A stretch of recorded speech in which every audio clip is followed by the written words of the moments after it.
I, 28F, have been with my fiancé Alex, 30M, for 6 years now. We met during our senior year of college when we were paired up for a group project in our environmental science class. I remember being struck by his passion for conservation and his kind eyes. We quickly became friends, bonding over our shared love of nature and terrible sci-fi movies. Our relationship grew slowly but steadily. Alex was always patient and understanding, never pushing me to move faster than I was comfortable with. He knew I had some trust issues from past relationships and gave me the time and space I needed to open up. About a year into our relationship, Alex was diagnosed with Crohn's disease. It was a scary and uncertain time for both of us. I still remember sitting in the doctor's office, holding his hand as we listened to the explanation of what this chronic condition would mean for his life. Alex was understandably upset and worried about how this would impact our future together. But for me, it only strengthened my feelings for him. Seeing how bravely he faced this diagnosis and how determined he was to not let it define him made me admire him even more. I threw myself into researching the condition, learning everything I could about how to support him.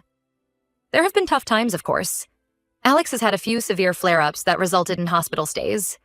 But we've faced each challenge together, and it's only brought us closer. Last year, on a hike to our favorite waterfall, Alex insisted on going, even though he wasn't feeling great that day. He got down on one knee and proposed. It was the easiest yes of my life. Now, some backstory on my family situation. My dad passed away when I was 12 from pancreatic cancer. It was a relatively short battle, only about 8 months from diagnosis to the end. Those months were a blur of hospital visits, hushed conversations between my parents that would stop when I entered the room, and a growing sense of dread that I couldn't quite understand at that age. My dad was my hero. He was a high school history teacher, beloved by his students for his terrible dad jokes and genuine passion for the subject. At home, he was always up for an impromptu dance party in the kitchen or a late-night ice cream run. Losing him left a gaping hole in my life.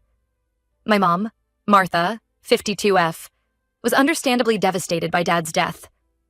For months, she was barely functional. I remember having to remind her to eat, practically begging her to take a shower. Eventually, she threw herself into her work as a real estate agent, often leaving before I woke up and coming home long after I'd gone to bed. For years, it was just the two of us rattling around in our too-big house. We grew close out of necessity, bonding over our shared grief. But there was always a part of my mom that seemed absent, like she'd buried a piece of herself along with my dad. When I was in high school, my mom started seeing a therapist. Slowly, I saw glimpses of her old self returning. She started cooking again. Dad had always been the chef in our family, took up gardening, and even started dating a bit. Nothing serious, just a few coffee dates here and there. I went off to college, feeling hopeful that my mom was finally healing. We talked often, and she seemed happier than she'd been in years. That's why I was so excited when, during my sophomore year, she called to tell me she'd met someone special. Jim, 55M, seemed great at first. He was a successful businessman, charming and confident. He made my mom laugh in a way I hadn't heard since before Dad died. I was thrilled for her. But over time, I started noticing things. The way Jim would make subtle digs at my choice to major in environmental science instead of something practical like business. How he'd comment on my appearance, saying things like, "You'd be so pretty if you just put in a little effort." My mom always brushed it off, saying he was just teasing or that I was being too sensitive. When I introduced Alex to them, I could immediately sense my mom's disapproval. She was polite enough, but there was a coolness to her interactions with him. Jim was openly dismissive, barely acknowledging Alex's attempts at conversation. Over the years, my mom's attitude towards Alex has only gotten worse. She's made comments about how his health issues will hold me back in life. Once, when Alex had to cancel plans with them due to a flare-up, she suggested that maybe I should find someone more reliable. I've always defended Alex, but I'll admit there were times I didn't push back as hard as I should have. I was so afraid of damaging my relationship with my mom, of losing the only parent I had left. But looking back, I realize I was letting her mistreat the person I love most in the world. That brings us to last week. My mom called, bubbling with excitement. She and Jim had gotten engaged and were planning a fall wedding. I congratulated her, pushing down my mixed feelings about Jim. Then she dropped the bombshell. She didn't want Alex to attend the wedding because his health issues might cause a scene, and she wanted the day to be perfect. I was stunned into silence for a moment. When I found my voice, I told her in no uncertain terms that this was completely unacceptable. Alex's condition is well managed, and he'd never do anything to draw attention to himself at someone else's event. Plus, he's going to be her son-in-law. How could she even think of excluding him? My mom got defensive, saying she was just being practical. She went on about how hard she'd worked to plan this wedding and how she deserved to have everything be perfect. I couldn't believe what I was hearing. I told her that if Alex wasn't welcome, then I wouldn't be attending either. This led to a huge argument. My mom accused me of being selfish and ungrateful.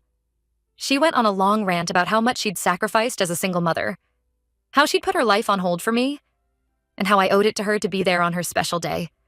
I countered that the only one being selfish was her for excluding my fiancé over something he can't control. The call ended with her in tears and me shaking with anger. Since then, she's been alternating between guilt-tripping texts, "I guess I was a terrible mother if this is how you treat me," and angry voicemails demanding I apologize. Some family members have reached out saying I should just give in to keep the peace. My Aunt Linda suggested I go to the wedding solo and then have a separate celebration with Alex after. But the thought of attending an event that explicitly excludes the man I love makes me feel sick. I know my mom has been through a lot. Losing Dad was devastating for both of us, and I'm genuinely glad she's found happiness again, even if I have my reservations about Jim. But I can't condone her treatment of Alex. This isn't just about one wedding. It's about her overall attitude towards him and her refusal to accept him as part of my life long term. Am I being unreasonable here? Should I suck it up and go to the wedding solo to make her happy? Or stand my ground? I'm really torn and could use some outside perspective. AETA for refusing to attend my mom's wedding unless my fiancé is invited too? Update 1. Thank you all for the supportive comments and messages. Reading through everything really helped me feel less crazy about this whole situation. A few days after my initial post, I was at home working on some reports for my job at the local wildlife sanctuary when there was a knock at the door. I wasn't expecting anyone, so I was surprised to find my mom standing there when I opened it. For a split second, I thought maybe she'd come to apologize. But as soon as I saw her face, I knew that wasn't the case. Her eyes were red and puffy like she'd been crying, but there was a hardness to her expression that I recognized from our worst arguments. I hesitated, but ultimately decided to let her in. As soon as the door closed behind her, she launched into a tearful monologue about how hurt she was that I would abandon her on her wedding day. She talked about how she'd always imagined having her only daughter by her side as she walked down the aisle, how she'd dreamed of this day for years. I stood there, arms crossed, as she went on and on. Part of me wanted to comfort her. Seeing my mom cry has always been hard for me. But a bigger part was angry that she was trying to manipulate me like this. When she finally paused for breath, I spoke up. I told her that I wanted to be there for her wedding, but not at the expense of excluding Alex. I reminded her that he's going to be her son-in-law, and that deliberately uninviting him was hurtful not just to him, but to me as well. That's when things took a turn. My mom's tearful expression hardened, and she started in on how she was just trying to protect me. She said things like, "What if he has an episode during the ceremony? You'll be so embarrassed. And I just don't want you to be burdened with taking care of him when you should be celebrating with me." I was livid. I told her in no uncertain terms that Alex is not a burden. He's my partner. I said the only thing that would embarrass me is having a mother who discriminates against people with health issues. She got angry then, saying I was choosing Alex over her. I pointed out that she was the one forcing me to choose in the first place by uninviting him. Then she played her trump card. She threatened to cut me out of her will if I didn't attend the wedding solo. I was stunned. In all our arguments over the years, she'd never stooped this low. For a moment, I flashed back to my childhood, to all the times she'd used money or gifts to try to buy my affection or compliance after a fight. I took a deep breath and told her she could keep her money. I wasn't for sale. The look on her face, I don't think I'll ever forget it. A mix of shock, anger, and something else. Almost like she was seeing me for the first time. Without another word, she turned and left, slamming the door behind her. I sank onto the couch, feeling drained. I must have sat there for hours, replaying the conversation in my head. I kept thinking about my dad, wondering what he would say if he could see us now. He always hated conflict, preferring to smooth things over with a bad joke or an impromptu family game night. Later that evening, I got an email from Jim. The subject line was, "Let's work this out," which already had me rolling my eyes. He wrote that he understood both sides and wanted to suggest a compromise. Alex could attend the ceremony but leave before the reception so he wouldn't get overtired. I was fuming as I read his patronizing words. I fired back a response saying that excluding Alex from half the event was still unacceptable discrimination. I also pointed out that if they were really concerned about Alex's comfort, they'd let him decide for himself what he could handle. Jim's reply came quickly. He said I was being difficult and should be more understanding of my mom's desire for a perfect day. He went on about how much stress my mom was under with the wedding planning and how my stubbornness was making things worse. I blocked his email after that. The next day, my phone rang. It was my Aunt Karen, my mom's younger sister. I almost didn't answer, but I've always been close with Karen. She was more like a big sister to me growing up, always there with advice about boys or help with my math homework. Karen started off by saying she'd heard about the fight with my mom. She said she thought I was being too harsh and should cut my mom some slack given everything she went through as a widow. She reminded me of how hard those first few years after Dad died were, how my mom had to learn to be both parents to me. I listened quietly, tears pricking at my eyes as I remembered those dark days. But then Karen said something that snapped me back to the present. Sometimes we have to sacrifice a little for family. Your mom deserves to have the wedding she wants. I took a deep breath and told Karen that while I appreciated her perspective, she was missing the point. This wasn't about one wedding. It was about my mom's overall treatment of Alex and her refusal to accept him as part of my life long term. I said that by excluding Alex, my mom was the one refusing to accept our whole family. Karen sighed and said, "You're so stubborn, just like your father." She meant it as a criticism, I think, but I took it as a compliment. My dad never stood for unfair treatment of anyone. I remember him getting into heated arguments with relatives who made racist comments at family gatherings, refusing to back down even when it would have been easier to stay quiet. After I hung up with Karen, I called Alex at work. Hearing his voice instantly made me feel calmer. I filled him in on everything that had happened. He listened patiently, then told me how proud he was of me for standing my ground. He even offered to skip the wedding himself to keep the peace, but I refused. This is about so much more than just one event. This whole situation has been incredibly draining, but it's also clarifying in a way. I'm seeing my mom and certain family members in a new light. And I'm more certain than ever that Alex is the one I want to build my life with. I'm sticking to my decision not to attend unless Alex is fully included and welcomed. My mom made her choice, and now she has to live with the consequences. I won't compromise my values or my relationship just to make her happy. Update 2. It's been about a month since my last update, and unfortunately, things have only gotten worse. My mom has apparently been on a smear campaign, telling anyone who will listen that I'm abandoning her and ruining her wedding by refusing to attend without Alex. She's painting herself as the victim and me as the ungrateful daughter. Last week, I ran into my cousin Melissa at the farmer's market. Melissa and I grew up together. Our moms are sisters and we're only a few months apart in age.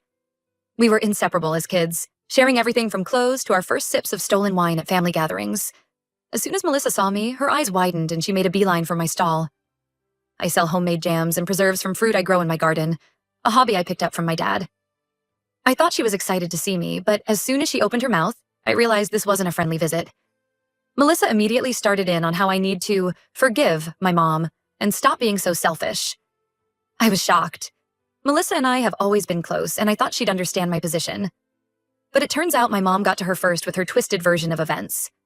I tried to explain my side, reminding Melissa of all the times my mom had made snide comments about Alex's health over the years. But Melissa wasn't having it. She said, "Your mom has been alone for so long, can't you just give her this one day?" I replied that if it was really about being there for my mom, Alex would be invited too since he's going to be her son-in-law. Melissa rolled her eyes and said, "Come on, we both know he's not going to be around long term. Why risk ruining the wedding photos?" I was absolutely livid. I told Melissa she had no right to make assumptions about my relationship, and that her attitude was grossly ableist. She got huffy and said I was overreacting. I ended up packing up my stall early and leaving to avoid saying something I'd regret. That night, as I was stress baking, another habit I picked up from my dad, I got a group text from some extended family members I'm not even that close to. My great-aunt Mildred, who I haven't seen since I was a teenager. My mom's cousin Robert, who I'm not sure I'd even recognize if I passed him on the street. They were all piling on about how I need to do the right thing and attend the wedding solo. One message in particular stood out. It was from my Uncle Pete, my dad's younger brother. Pete and I were close when I was little. He was the fun uncle who always brought me cool science kits for Christmas and taught me how to skip stones, but we drifted apart after Dad died. Pete's message read, "Your father would be so disappointed in you." Those words felt like a physical blow. I found myself wondering, would my dad really be disappointed in me for standing up for my fiancé? For refusing to attend an event that discriminated against him? I thought back to my childhood, to all the lessons my dad had taught me about standing up for what's right. I remembered him refusing to do business with a company that wouldn't hire women for management positions, even though it cost him a big contract. I thought about how he always went out of his way to make people feel included, especially those who were often overlooked or marginalized. That was the last straw. I sent a reply to the whole group laying out exactly why I wasn't attending and how hurtful and discriminatory my mom's actions have been. I explained that my dad taught me to stand up for what's right, even when it's hard. And that's exactly what I'm doing. I finished by saying anyone who supports excluding Alex is no longer welcome in my life. The fallout has been intense. I've gotten everything from angry messages to tearful voicemails. My phone has been buzzing nonstop with notifications. But I've also had a few family members reach out privately to say they support me and admire me for taking a stand. My cousin Jake, who has type 1 diabetes, sent a particularly touching message about how much it means to him to see someone standing up against discrimination based on health issues. Through it all, Alex has been my rock. He's listened to me rant and cry, held me when I needed comfort, and given me space when I needed to process on my own. Seeing how cruel and judgmental my family can be has only made me more certain that he's the one I want to build a life with. We've started talking about maybe eloping instead of having a big wedding ourselves. The thought of dealing with more family drama on what's supposed to be a happy day just feels exhausting. Plus, the idea of a small, intimate ceremony focused on our love rather than pleasing others is starting to sound really appealing. I'm standing firm in my decision. My mom and anyone who supports her actions can kick rocks. I'm done compromising my values to make other people comfortable. Update 3. Well, the wedding happened last weekend.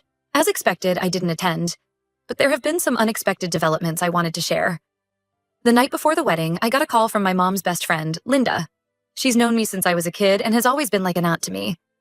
Linda was there through my awkward middle school years, my first heartbreak in high school, and was a huge support when my dad passed away. Linda said she wanted to give me a heads up about something that happened at the rehearsal dinner. Apparently, my mom had been drinking heavily and started bad-mouthing me to anyone who would listen. She was saying awful things about how I'm dead to her, and she wasted her life raising such an ungrateful brat. I was hurt, but not really surprised. What did shock me was what Linda said next. Apparently, Jim, my mom's new husband, stood up and told my mom she needed to stop. He said she was embarrassing herself and that she should be ashamed for how she's treated me and Alex. According to Linda, it turned into a big scene with my mom screaming at Jim and storming out. I didn't know how to feel about this information. On one hand, I was glad someone finally stood up to my mom. On the other, it was hard to hear how far she'd fallen. I thanked Linda for letting me know and tried to put it out of my mind. The next morning, the day of the wedding, I woke up to a text from Jim of all people. He apologized for his role in everything and said he realized how wrong it was to exclude Alex. He admitted he'd just been going along with what my mom wanted to keep her happy, but seeing how cruel she was being made him realize he'd made a huge mistake. Jim said he understood if I couldn't forgive him, but he wanted me to know he was sorry. He also mentioned that he'd insisted Alex be invited to the wedding, even if it was last minute. He said the invitation was still open if we wanted to come. I showed the message to Alex, not sure how to respond. Part of me was tempted to go, to see if this could be a turning point in our relationship with my mom. But a bigger part felt like it was too little, too late.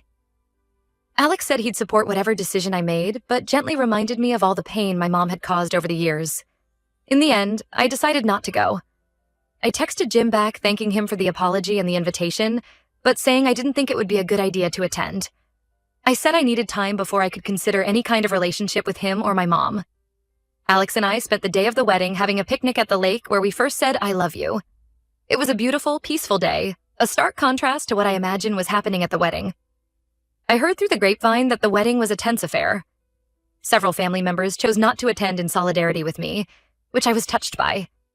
And my mom was reportedly in a foul mood the whole time, snapping at people and complaining about how imperfect everything was. It's been a few days now, and I'm still processing everything that's happened. I haven't heard directly from my mom since the wedding. Part of me is hurt by her silence, but another part is relieved. I'm not sure I'm ready to face her yet. I'm trying to focus on the positives. My relationship with Alex is stronger than ever. Some of my family members have shown their true colors, both good and bad, and I've learned that I'm stronger than I thought I was, capable of standing up for what's right even when it's incredibly difficult. I'm not sure what the future holds for my relationship with my mom. Part of me hopes that maybe this will be a wake-up call for her to examine her behavior. But I'm not holding my breath. For now, I'm focused on moving forward with the people who truly love and support me. Alex first and foremost.